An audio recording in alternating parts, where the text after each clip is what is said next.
नमस्कार दोस्तों। आज हम बात करेंगे एक ऐसे मिशन की जो सिर्फ भारत की ही नहीं पूरी दुनिया का ध्यान खींच रहा है। जी हाँ, हम बात कर रहे हैं इसरो के स्पेडएक्स मिशन की। अगर आपको अभी तक पता नहीं चला कि ये मिशन कितना खास है तो बैठे रहिए, क्योंकि अगले कुछ मिनटों में आप कहेंगे वाह इंडिया तू तो छा गया। अब आपके मन में सवाल आया होगा कि ये क्या है स्पेडएक्स मिशन।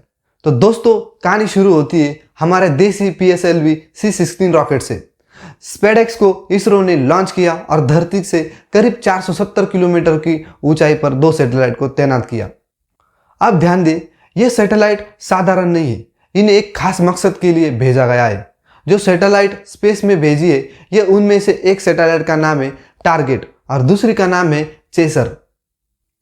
अब यहाँ पे चेसर का रोल थोड़ा ज्यादा एक्शन वाला है। यह धीरे धीरे मूव करेंगी और टारगेट के साथ डॉकिंग करके दिखाएंगी। यह काम अगले 10 दिनों में होगा। तो अगर आप सोच रहे हैं कि यह सैटेलाइट बस घूम फिर के मस्ती करने गई है, तो ऐसा बिल्कुल नहीं है। अब सवाल आता है कि क्या है डॉकिंग और ये क्यों जरूरी है।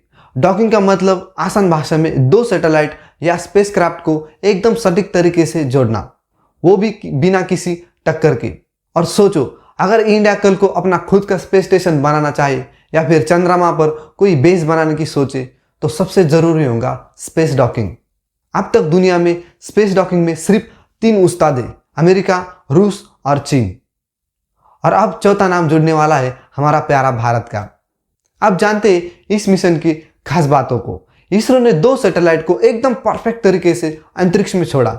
हर सैटेलाइट का वजन करीब 200 किलो है और ऐसे 2 सैटेलाइट में है, मतलब कंबाइन वेट 400 kg के आसपास है।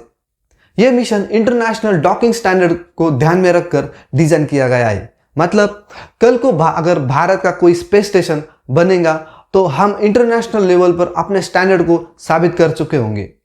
10 दिन क्यों है खास? आप पूछेंगे भाई इतना लंबा टाइम क्यों लग रहा है? देखिए, दोनों सैटेलाइट सीधे भागकर एक दूसरे से नहीं मिल सकते।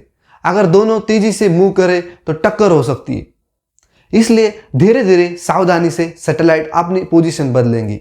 अगले 10 दिनों में यह साबित होगा कि क्या भारत वाकई इस मिशन को सफलतापूर्वक अंजाम दे सकता है। और अगर ऐसा हुआ तो सोचिए, हमारा अगला कदम होगा अपना खुद का स्पेस स्टेशन। अब थोड़ा इंटरनेशनल स्पेस स्टेशन के बारे में जानते हैं। वर्तमान में जो स्पेस स्टेशन है वो 28,000 किलोमीटर प्रति घंटा की स्पीड से पृथ्वी के हर दिन 16 चक्कर लगाता है। मतलब जब हम एक चक्कर भी पूरी तरह नहीं लगा पाते तब तक ये 16 बार घूम चुका होता है। वही इसरो का स्पेडएक्स 36,000 किलोमीटर की स्पीड से धरती का चक्कर लगाता है। अब जरा सोचिए, इस स्टेशन की ऑर्बिटल स्पीड 7.6 किलोमीटर पर सेकंड है। यानी 1 सेकंड में ये इंडिया की किसी लोकल ट्रेन से भी ज्यादा तेजी से आगे निकल जाता है। इस स्पेस स्टेशन का वजन है 4,19,750 किलो। सोचिए, अब अपनी पुरानी गाड़ी की सर्विस हो सकती है तो सैटेलाइट क्यों नहीं। स्पेडएक्स का प्लान है कि वो स्पेस में तैनात सैटेलाइट की मरम्मत और रिफ्यूलिंग करके उनकी स्पेस लाइफ बढ़ाए। इस मिशन से नया सैटेलाइट लॉन्च करने का खर्चा कम हो सकता है, पर्यावरण पर कम असर पड़ेगा। इस मिशन से हमारे भविष्य के सपने सच हो सकते हैं। 2035 तक भारत का अपना स्पेस स्टेशन बनाने की योजना है और उसका नाम होगा भास्कर स्पेस स्टेशन। एक ऐसा प्लेटफॉर्म जहां वैज्ञानिक अपनी रिसर्च करेंगे और हो सकता है फ्यूचर में मून या मंगल पर मेक इन इंडिया का झंडा भी गाड़े। स्पेडएक्स का उद्देश्य है 2040 तक चंद्रयान 2.0 वजन का मिशन पूरा करना। हाँ, अब केवल चंद्रमा पर पहुंचना नहीं है, बल्कि वहां से मिट्टी और पत्थर को लेकर वापस आना भी प्लान में शामिल है। अब बात करते हैं पैसों की। इस मिशन को पूरा करने के लिए लगभग 340 करोड़ की लागत आई है। अगर आपको लगे कि ये ज्यादा है तो जरा सोचिए, यह खर्चा हॉलीवुड फिल्मों की लागत से भी कम है। और अब हमारी बॉलीवुड की फिल्में भी इस लागत में बन जाती है। और जो हम हासिल कर रहे हैं वो है एक स्पेस सुपर पावर बनने की दिशा में बड़ा कदम। जब हम 2 विशाल स्पेस ऑब्जेक्ट को अंतरिक्ष में जोड़ने की बात करते हैं तो यह सुनने में जितना आसान लगता है, असल में उतना ही मुश्किल होता है। 1970 से आज तक कई बड़े देशों ने डॉकिंग के प्रयास किए, लेकिन कई बार उन्हें असफलताओं का सामना करना पड़ा। 1974 का उदाहरण लीजिए।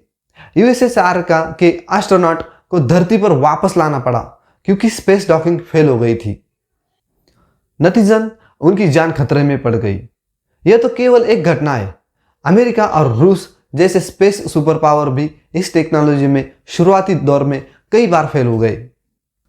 अंतरिक्ष में डॉकिंग फेल होना सिर्फ मिशन का नुकसान नहीं है, बल्कि एस्ट्रोनॉट की जान के लिए भी बड़ा खतरा बन सकता है। अब सवाल उठता है, ऐसा क्यों? अंतरिक्ष में दो बड़े ऑब्जेक्ट को जोड़ना मतलब माइन्यूट एरर भी डिजास्टर साबित हो सकता है।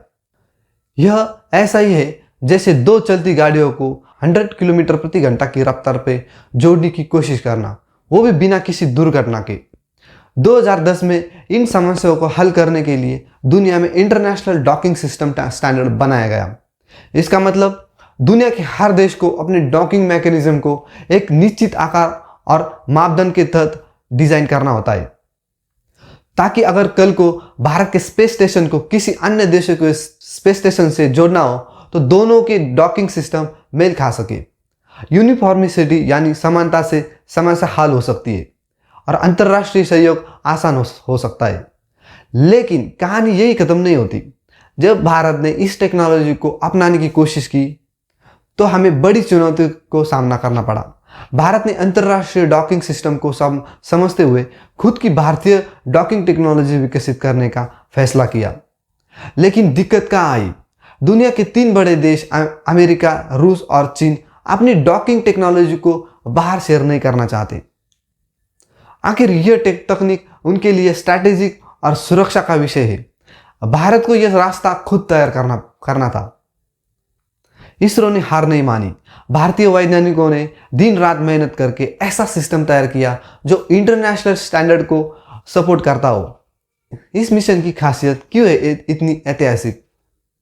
यह पूरी तरह से भारत में विकसित किया गया है। भारतीय डॉकिंग सिस्टम अंतरराष्ट्रीय मापदंडों के अनुसार डिजाइन किया गया है। अब अगर भारत को किसी देश के स्पेस स्टेशन से जोड़ना हो तो यह मुमकिन होगा। इसरो आने वाले दिनों में इस टेक्नोलॉजी का डेमोन्स्ट्रेशन करने जा रहा है। क्या यह मिशन सफल होगा? अगर यह कामयाब हुआ तो भारत उन गिने चुने देशों में शामिल हो जाएगा जिनके पास यह तकनीक है। पूरी दुनिया में इसकी चर्चा होगी और इसरो का नाम फिर से चमकेगा।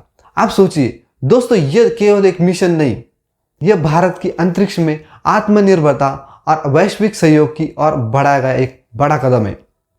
मेड इन इंडिया टेक्नोलॉजी अब जब अंतरिक्ष में अपना जलवा दिखाएंगी तो हर भारतीय का सीना गर्व से चौड़ा होगा। तो दोस्तों तैयार हो जाइए, आने वाले दिनों में इसरो आपको एक और ऐतिहासिक पल देने वाला है।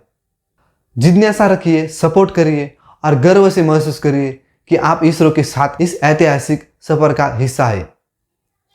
दोस्तों इस वीडियो में इतना ही। मिलते अगले वीडियो में। और हाँ, वीडियो अच्छा लगा हो तो लाइक और सब्सक्राइब करना मत भूलना। धन्यवाद।